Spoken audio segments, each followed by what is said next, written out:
आदमी की बाह अचानक तेज धूप से जल गई।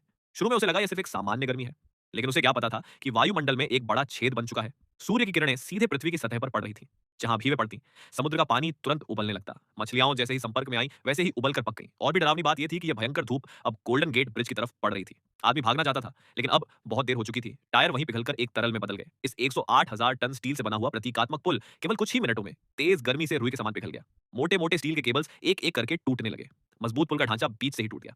हजारों कारें एक साथ समुद्र में गिर पड़ी और जमीन पर गिरने से पहले ही उनमें धमाके हो गए। और यह तो सिर्फ तबाही की शुरुआत थी। अगली ही पल तेज धूप एक दैत्य की तरह शहर की ओर दौड़ने लगी। ऊंची ऊंची इमारतें पलक झपकते ही राख में बदल गई।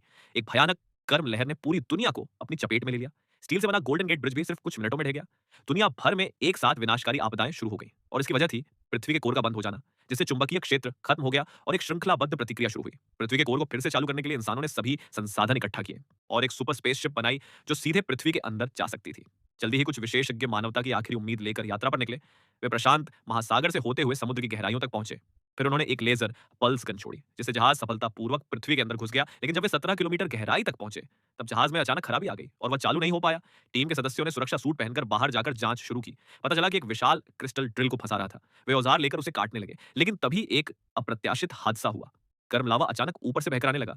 टीम ने तेजी से क्रिस्टल काटना शुरू किया और आखिरकार लावा के आने से पहले ही उसे काट दिया। लेकिन जैसे ही वे वापस जहाज में लौटने लगे, एक गिरता हुआ क्रिस्टल सीधे कप्तान के हेलमेट पर आ गिरा। कप्तान को समझ पाते उससे पहले ही लावे के गड्ढे में गिर पड़े।